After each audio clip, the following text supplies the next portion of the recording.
పిఠాపురం నియోజకవర్గం కోరుకొండ మండలం కోరుకొండలో పెందుర్తి వెంకటేష్ తెలుగుదేశం పార్టీ కార్యాలయంలో యువ నాయకులు పెందుర్తి అభిరామ్ మాట్లాడారు.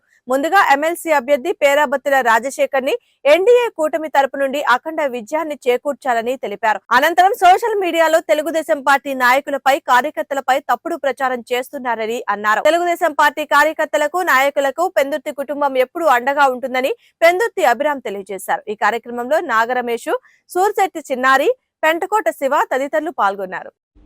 త్వరలో జరగబోయే పట్టభద్రుల ఎమ్మెల్సీ ఎలక్షన్ల నేపథ్యంలో అందరూ కూడా కూటమి బలపరిచిన మన పట్టభద్రుల ఎమ్మెల్సీ అభ్యర్థి శ్రీ పేరాబత్తుల రాజశేఖర్ గారికి మీ ప్రథమ ప్రాధాన్యత ఓటు వేసి అఖండ మెజారిటీతో గెలిపించాలని తూర్పుగోదావరి జిల్లాలో ఉన్న పట్టభద్రులందరూ కూడా ఆయనకి పట్టం కడతారని నేను ఆశాభావం వ్యక్తం చేస్తున్నాను.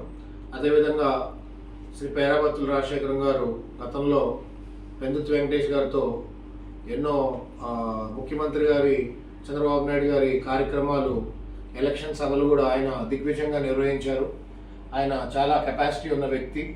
పార్టీకి అదేవిధంగా భవిష్యత్తులో ఆయన ఆ స్థానానికి న్యాయం చేస్తారని భావిస్తూ యువకులు అదేవిధంగా ఉద్యోగులు అందరూ కూడా తప్పనిసరిగా పేరాబత్తుల రాజశేఖర్ గారు మన రాజశేఖరం గారికి ఓటు వేసి అఖండ మెజారిటీతో గెలిపించాలని కోరుకుంటూ, అదేవిధంగా రేపటి నుంచి ఎమ్మెల్సీ ఎలక్షన్లు మా వంతు కూడా మేమందరం కూడా క్యాంపెయినింగ్ చేసి ఆయనని అఖండ మెజారిటీతో తప్పకుండా గెలిపించుకుని మా నాయకులు నారా లోకేష్ గారికి మేము బహుమతిగా ఇస్తామని తెలియజేసుకుంటాం. రీసెంట్గా డీజీపీ గారిని అలాగే నిన్న కూడా వేళ కూడా చూసాం, కలెక్టర్ గారిని కలిసారు సార్. దేని మీద?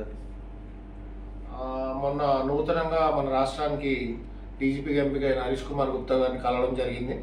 ఆయన చాలా సీనియర్ నాయకులకి ఇవ్వడం మాకు చాలా ఆనందంగా ఉంది. అదేవిధంగా డీజీపీ గారిని ముఖ్యంగా కలిసింది ఒక అంశం పైన కలవడం జరిగిందండి. నియోజకవర్గంలో అదేవిధంగా ఆంధ్ర రాష్ట్ర ప్రభుత్వం మీరు చూస్తే చాలా బోర్డులు, హోర్డింగ్లు కూడా పెట్టడం జరుగుతుంది. పోస్ట్ నో ఈవిల్ అని ఇంగ్లీష్లో. దాని అర్థం తెలుగులో ఏంటంటే ఉపయోగపడేది తప్ప ఉపయోగపడినవి మీరు సామాజిక మాధ్యమాల్లో పోస్ట్ చేయడం వల్ల ప్రజలకి అదేవిధంగా సొసైటీకి ఇబ్బంది కలుగుతుందనే భావనతో రాష్ట్ర ప్రభుత్వం ఖర్చు చేసి మరి కొంతమందికి అర్థం కాకపోవచ్చు తెలుగులో వివరిస్తున్నాం. పోస్ట్ నో ఈవిల్ అంటే ఒక వ్యక్తిని కించపరుస్తూ కానీ, ఒక వ్యక్తి హావభావాల్ని లేదా ఒక వ్యక్తి అపీరియన్స్ని, అంటే ఇంగ్లీష్లో బాడీ షేమింగ్ అంటారు, అవన్నీ కూడా మీరు పోస్ట్ చేయొద్దు అని ఆయన కోరడం జరిగింది.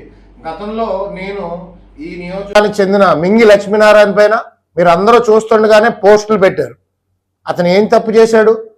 అతను రేపొద్దున్న ఎవరికే ఆపద వచ్చినా, ఆరోగ్యపరమైన సమస్యలు వచ్చినా ఆయనే స్పందించి ఆయన కుటుంబ సభ్యుల్లా భావించి మండల ప్రజలకి, నియోజకవర్గ ప్రజలకి మీ అందరికీ తెలుసు ఆయన గవర్నమెంట్ ఆసుపత్రిలో ఇప్పటికీ కూడా వాళ్ళ సేవలు అందిస్తున్నాడు. అలా సేవలు అందించినందుకు ఆయనకి ఇచ్చిన బహుమతి. ఆయన పైన మీరు నిందలు మోపి అసభ్యకరంగా, అతను తప్పు చేస్తే ఆ తప్పును పెట్టాలి, అసభ్యకరంగా ఆయన పైన పోస్టులు పెట్టి లేకపోతే ఇంట్లో ఆడవాళ్ళని నిందించి ఒక డమ్మీ అకౌంట్లతో పెడితే మేము పట్టుకోలేము అనుకోకండి. అంత చేతకానోళ్ళం కాదు. మాకు డిపార్ట్మెంట్ పైన నమ్మకం ఉంది కాబట్టి మేము ఇంకా యాక్షన్ తీసుకోలేదు.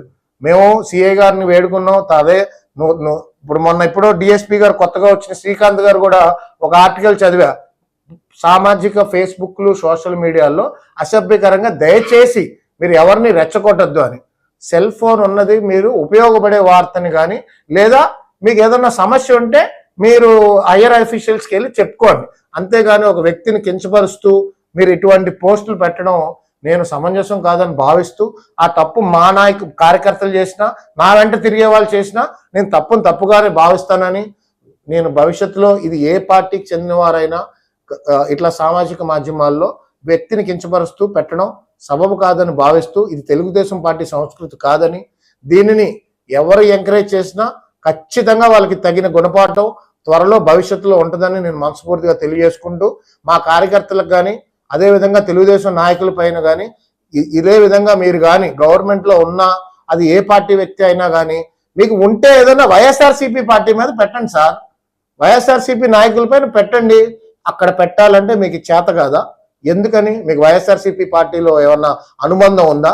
ఈ రోజు గుర్తుపెట్టుకోవాల్సిన విషయం ఏంటంటే, ఎంతటి వారితో అయినా నేను పోరాడడానికి సిద్ధమని ఈరోజు మీ అందరికీ కూడా మా నాయకుల పైన కానీ కార్యకర్తల పైన కానీ ఎవరిపైన అయినా కానీ మీరు అసభ్యకరంగా పెట్టాలనుకుంటే ఈ కార్యాలయంకి వచ్చి ఇక్కడ తేల్చుకోండి.